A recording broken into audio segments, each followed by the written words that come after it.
জানিয়ে দিব এই মুহূর্তে আমাদের হাতে এসেছে বাংলাদেশের গুরুত্বপূর্ণ আপডেট সংবাদের শিরোনাম।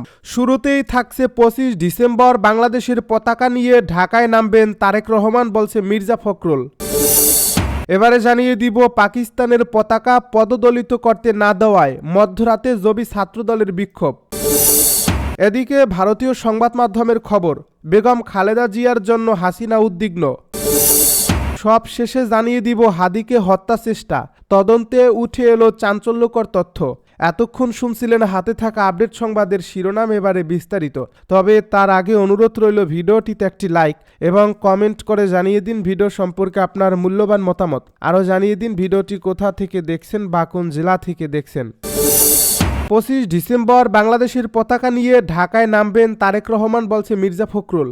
বিএনপির ভারপ্রাপ্ত চেয়ারম্যান তারেক রহমান আগামী 25 ডিসেম্বর বাংলাদেশের পতাকা হাতে নিয়ে ঢাকার মাটিতে নামবেন বলে জানিয়েছেন দলটির মহাসচিব মির্জা ফখরুল ইসলাম আলমগীর। সোমবার বিকেলে রাজধানীর ইঞ্জিনিয়ার্স ইনস্টিটিউট মিলনায়তনে বিএনপি আয়োজিত বিজয় দিবসের আলোচনা সভায় তিনি কথা বলেন। সভায় প্রধান অতিথি হিসেবে ভার্চুয়ালি যুক্ত ছিলেন তারেক রহমান। আলোচনা সভার শুরুতে বিএনপি চেয়ারপারসন বেগম খালেদা জিয়ার আশু আরোগ্য কামনায় বিশেষ মোনাজাত করা হয়। মির্জা ফখরুল বলেন, 2002 সালে চীন সফরের একটি স্মৃতি তার এখনও মনে আছে। সেই সময় বেগম খালেদা জিয়া চীনের প্রধানমন্ত্রীকে তারেক রহমানকে পরিচয় করিয়ে দিয়ে বলেছিলেন, হি ইজ মাই সন। তখন চীনের প্রধানমন্ত্রী তারেক রহমানের 2 হাত ধরে বলেছিলেন, carry the flag of your father and mother.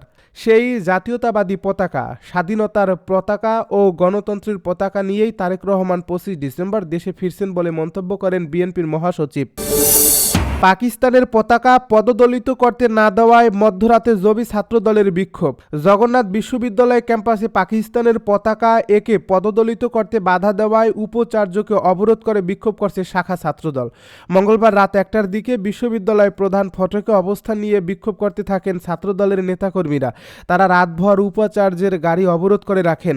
জানা যায়, বিজয় দিবস উপলক্ষে রাত আনুমানিক 1টায় বিশ্ববিদ্যালয়ের প্রধান ফটকের সামনে পাকিস্তানের পতাকা আঁকা শুরু করেন শাখা ছাত্রদল ও ছাত্র অধিকারের কিছু নেতাকর্মী। তারা ক্যাম্পাসের ফটক দিয়ে শিক্ষার্থীদের বহনকারী বাস বের হতে বাধা দেন। এ সময় প্রথমে প্রক্টরিয়াল বডির সদস্য ও কয়েকজন শিক্ষার্থী এসে তাদের বাধা দেন।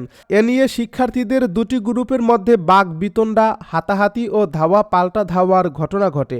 এক পর্যায়ে শাখা ছাত্রদলের আহ্বায়ক মেহেদী হাসান হিমেল ও সদস্য সচিব শামসুল আরেফিনের নেতৃত্বে ছাত্রদলের নেতাকর্মীরা রাতভর প্রধান ফটকে অবস্থান নিয়ে বিক্ষোভ করতে থাকেন। তারা উপাচার্যের গাড়ি অবরোধ করে রাখেন। পরে ভোর 5টার দিকে ছাত্রদলের নেতাকর্মীরা অবরোধ তুলে নিলে ক্যাম্পাস ছেড়ে যান উপাচার্য সহ প্রক্টরিয়াল বডির সদস্যরা। এ বিষয়ে শাখা ছাত্রদলের সদস্য সচিব শামসুল আরেফিন বলেন, জুলাইয়ের পর আমরা মনে করেছিলাম ভিন্ন মতকে প্রকাশ করতে পারবে, কিন্তু জগন্নাথ বিশ্ববিদ্যালয়ে পাকিস্তানের গণহত্যা ও আমাদের মা বোনের উপর অত্যাচারের প্রতীকী প্রতিবাদের জন্য একজনের উপর বাংলাদেশ বিরোধী কিছু দালাল হামলা করছে। জবিতে কোনো স্বৈরাচার কিংবা মবতন্ত্র আত্মপ্রকাশ করতে পারবে না। শাখা ছাত্রদলের আহ্বায়ক মেহেদী হাসান হিমেল বলেন, বিজয়ের মাসে প্রতীকী প্রতিবাদে পাকিস্তানের পতাকা আঁকতে গেলে প্রথমে প্রক্টরিয়াল বডির দ্বারা বাধাগ্রস্ত হয়। পরবর্তীতে আতছুন্না হলের কিছু শিক্ষার্থী সাধারণ শিক্ষার্থীদের উপর হামলা করে। এ সময় সাংবাদিকদের উপরও হামলা করা হয়। 1971-এর গণহত্যায় কিছু পাকিস্তানি সমর্থকরা সমর্থন জুগিয়েছিল। তাদের প্রেতাত্মারা এখনও বাংলাদেশে রয়েছে। পাকিস্তানকে হেয় করলে তাদের অন্তরে জ্বালা করে। সেই জায়গা থেকে পাকিস্তানি পতাকা একে প্রতীকী প্রতিবাদে তারা বাধা দিয়েছে। ভারতীয় সংবাদ মাধ্যমের খবর, খালেদার জন্য হাসিনা উদ্বিগ্ন।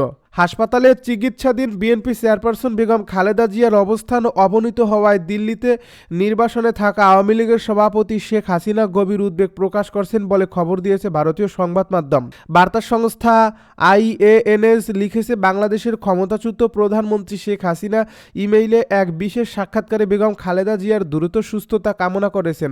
বেগম খালেদা জিয়ার বর্তমান সংকটাপন্ন শারীরিক অবস্থা এবং তিনি যেখানে চিকিৎসা নিচ্ছেন সেই হাসপাতালের নিরাপত্তা নিরাপত্তা জোরদার করার বিষয়ে প্রশ্ন করা হলে শেখ হাসিনা বলেন, বেগম খালেদা জিয়া অসুস্থ হয়েছেন শুনে আমি অত্যন্ত উদ্বিগ্ন।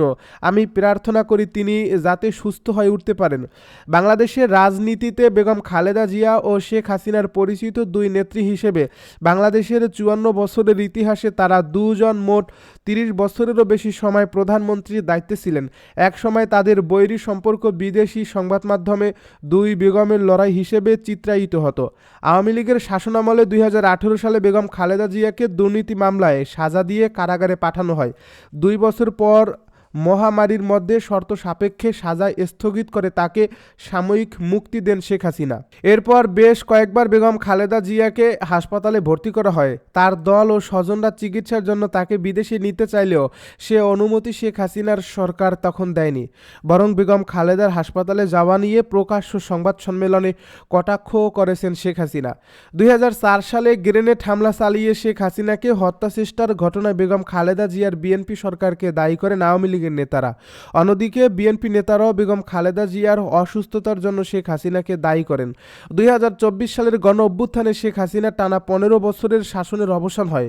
তিনি পালিয়ে ভারতে চলে যান। অন্যদিকে বেগম খালেদা জিয়ার পুরোপুরি মুক্তি মেলে।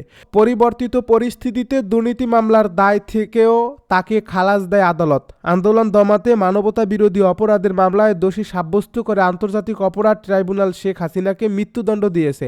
এছাড়া প্লট দুর্নীতির অভিযোগে আরও 2টি মামলায় তার সাজার রায় এসেছে। হাদিকে হত্যাচেষ্টা তদন্তে উঠে এলো চাঞ্চল্যকর তথ্য। ইনকিলাব মঞ্চের মুখপাত্র ও সংসদ নির্বাচনে ঢাকা 8 আসনের সম্ভাব্য প্রার্থী শরীফ ওসমান হাদিকে গুলির ঘটনা কয়েক মাসের পরিকল্পিত হামলা বলে ধারণা করছেন তদন্ত সংশ্লিষ্ট ব্যক্তিরা। কেননা ফয়সাল ও আলমগীরের জন্য গুলি করার আগের রাতে সাভারের আশুলিয়ার একটি রিসোর্টে মৌজ মাস্তির ব্যবস্থা রাখে মাস্টারমাইন্ডেরা।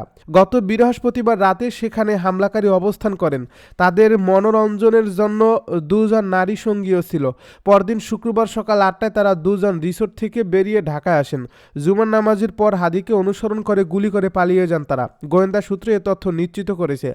গুলি করে হত্যাচেষ্টার ঘটনায় গত রবিবার রাতে রাজধানীর পল্টন থানায় দায়ের হওয়া মামলা তদন্তের জন্য ডিবিতে হস্তান্তর করা হয়। ইনকিলাব মঞ্চের সদস্য সচিব আব্দুল আল জাবের বাদী হয়ে এই মামলাটি দায়ের করেন। এই মামলায় ফয়সাল করিম মাসুদ ওরফে রাহুল সহ অজ্ঞাতনামা কয়েকজনকে আসামি করা হয়েছে। ঢাকা মহানগর গোয়েন্দা পুলিশের প্রধান অতিরিক্ত কমিশনার শফিকুল ইসলাম জানান, পল্টন থানায় দায়েরকৃত এই মামলাটি ডিবি পুলিশ তদন্ত করছে। ডিবি সূত্র জানিয়েছে, সারা দেশে তোলপাড় সৃষ্টি করা হাদিকে হত্যাচেষ্টার ঘটনায় এখন পর্যন্ত 4 জনকে গ্রেপ্তার দেখিয়ে রিমান্ডে নেওয়া হয়েছে।